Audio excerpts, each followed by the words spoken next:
1938 உருவானதா இருக்கட்டும், 38 மொழிப்போர் போராட்டத்தை ஒட்டி உருவான தமிழ் தேசியமா இருக்கட்டும், அடுத்தடுத்த காலகட்டங்களில் எழுந்த 65 உருவான மொழிப்போரை ஒட்டி உருவான தமிழ் தேசியமா இருக்கட்டும், இந்த காலகட்டத்திலாம் தமிழ் தேசியத்திற்கு ஒரு அறைகூவல்லாம் விடுக்கப்பட்டுச்சு. அதாவது தமிழ்நாடு தேவை. நம்ம எல்லாருக்கும் தெரியும், சோமசுந்தர பாரதியாரோட தலைமையில பெரியார் எல்லாம் கலந்துகிட்ட தனித்தமிழ்நாட்டுக்கான ஒரு கூட்டம் கூட நடந்துச்சு 1938. 1965 மாணவர்கள் போராட்டத்தப்போ தனித்தமிழ்நாட்டுக்காக கொடியெல்லாம் ஏத்தி கூட போராட்டம் நடத்தினாங்க. ஆனா அப்போ அந்த காலகட்டங்கள்ல எஸ்.என். நாகராஜன் கூட தனித்தமிழ்நாட்டுக்காக ஒரு அறிக்கையெல்லாம் வச்சார்.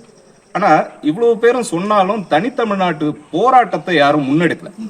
அந்த காலத்துல இருந்து பெரியார் கிட்ட அந்த கேள்வியை கேட்டப்ப கூட நான் தயாரா இருக்கேன், இளைஞர்கள் தயாரா இருக்காங்களா, யார் தயாரா இருக்கீங்க அப்படின்ற ஒரு இது வேலூர் மாநாட்டுல நடந்ததா ஒரு இது பதிவு இருக்கு. ஆனா இந்த போராட்டத்தை யார் முன்னெடுத்தாங்க அப்படின்னு பார்க்க போனோம்னா, அன்றைக்கு நக்சல் பாரிகளாக இருந்த எம்எல் இயக்கங்களாக மார்க்சிய லெனினிய வழியை பின்பற்றின தோழர்கள் தான் முன்னெடுத்தாங்க. அதுல புலவர் கலிய பெருமாளுடைய பங்குன்றது எந்த இடத்துலையும் தவிர்க்க முடியாது. அதாவது ஒரு தீர்மானகரமான பங்கு அவருடையதான், ரொம்ப முக்கியமான பங்கு. அந்த பங்கு நம்ம கண்டிப்பா சொல்லணும். தமிழ்நாட்டுக்குன்னு ஒரு தனி கட்சி வேணும், தமிழ்நாடு தமிழ்நாடை உருவாக்குறதுக்குன்னு ஒரு தனி படையை அமைக்கணும்.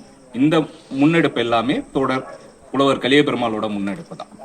பெண்ணாட மாநாட்டு நடத்தினது, தனி மாநாடு நடத்தினது, தேசிய விடுதலையை முன் வச்சு, அதனால கட்சியை விட்டு வெளியேற்றப்பட்டது. இதெல்லாம் கடந்து தமிழ்நாடு பொது உடைமை கட்சியை கட்டி அமைச்சு தமிழ்நாடு விடுதலை படைக்கு வழிகாட்டியது. இது எல்லாத்திலையும் புலவர் கலிய பெருமாளோட பங்கு மிக முக்கியமானது. இதனாலதான் நாம தமிழ் தேசியத்தை முன்னெடுத்தவங்க 1938 காலகட்டத்திலிருந்தே இருந்தாலும், கிட்டத்தட்ட ஒரு 80 ஆண்டுகளுக்கு முன்னிலிருந்தே இருந்தாலும், புலவரை ஏன் நாம தமிழ் தேசியத்தின் தந்தை அப்படின்னு சொல்றோம்னா, அவங்க தான் அதை செயல்பாட்டுக்கு கொண்டு வந்தாங்க. புலவர் கலிய பெருமாளா இருக்கட்டும், தோழர் தமிழரசனா இருக்கட்டும், அந்த நடைமுறைக்கு செயல்தான் என்னைக்கும் தீர்மானிக்கும் இல்லைங்களா. எல்லாரும் சொல்லிட்டே போயிட்டு இருந்தாலும் தமிழ்நாடு வேணும், தனித்தமிழ்நாடு வேணும், வேணும்னு சொன்னாலும் அந்த போராட்டத்தை முன்னெடுத்தது தோழர்கள் தான். இதனாலதான் நம்ம இந்த தோழர்களை ரொம்ப முக்கியமா பாக்குறோம். இதனாலதான் ஆளும் வர்க்கமும் சரி, மற்றவங்க எல்லாரையும் தூக்கி பிடிச்சாலும், ஏன்னா தனித்தமிழ்நாடுன்றத பெரியாரே சொல்லியிருக்கிறார். இன்னைக்கு பெரியாருக்கு நீங்க எங்க வேணாலும் செலவைக்கலாம், அவரும் சொல்லி இருக்கிறாரு. அதன் பிறகு சொல்லியவர்களும் நிறைய பேர் இருக்கிறாங்க. தனித்தமிழ்நாட்டை பத்தி பேசாதவங்க ரொம்ப குறைவுதான். பெருஞ்சித்திரனாரா இருக்கட்டும், தமிழ் அறிஞர்கள், பெரும்பாலான அறிஞர்கள் தனித்தமிழ்நாட்டை பத்தி பேசியிருக்கிறாங்க. ஆனா ஏன் புலவருக்கு ஒரு சிலையோ நம்ம வைக்க முடியல பொது இடத்துல, ஏன் தோழர் தமிழரசனுக்கு ஒரு சிலையை வைக்க முடியல அப்படின்னா, அவங்கதான் தனித்தமிழ்நாட்டின், தமிழ்நாடு விடுதலையின் நடைமுறை வடிவம். அவங்கதான் அதனுடைய வடிவமா இருக்கிறாங்க. மற்றவங்க எல்லாம் வெறும் பேச்சின் கொள்கையின் வடிவமா மட்டும்தான் இருக்கிறாங்க. இவங்க தான் இதனுடைய நடைமுறை வடிவமா இருக்கிறாங்க. சோ நமக்கு என்ன நான் சொல்ல வரேன்னா, தமிழ்நாட்டுடைய விடுதலையோடைய, அதாவது தமிழ்நாடு விடுதலைன்றது ஒரு தேசிய ஜனநாயக புரட்சி அப்படின்னு சொல்லிட்டு தோழர் தமிழரசன் சொல்லுவாரு. அதுலயும் நாம ரொம்ப முக்கியமா கவனிச்சுக்கணும். இந்த தமிழ்நாடு விடுதலை வெறுமனே இங்க ஏற்கனவே அதிகாரத்துல இருக்கிறவங்களுக்கே திரும்ப அதிகாரத்தை பிடுங்கி கொடுக்கிற ஒரு கொள்கை இல்லை. தமிழ்நாடு விடுதலைன்றது, ஒரு தேசிய இன விடுதலைன்றது இந்த தேசிய இனத்தை ஜனநாயகப்படுத்துறதும் கூட. இங்க ஏற்கனவே இருக்கிற நிலப்பிரபுத்துவ அமைப்பு முறை, சாதி அமைப்பு முறைகள்லாம் ஒழிச்சு ஒரு ஜனநாயகமான தமிழ் தேசத்தை உருவாக்கணும். அதுல இருந்து சோசியலிசத்தை நோக்கி நகரணும்.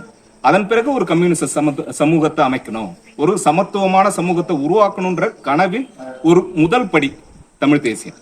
இங்க அப்படிதான் தோழர்கள் இதை உருவாக்குனாங்க.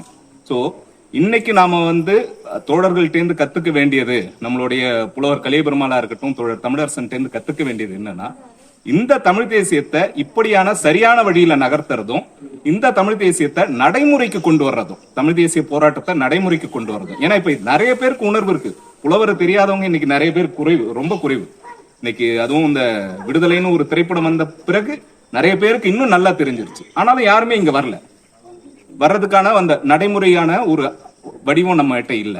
இந்த நடைமுறை வடிவத்தை உருவாக்கி தமிழ் தேசியத்தை இன்னும் நடைமுறையோட கொண்டு போக வேண்டிய அவசியம் இந்த காலகட்டத்தில் இருக்கு. அதை நாம எல்லாரும் சேர்ந்து செய்யணும்னு கேட்டுக்கிறேன்.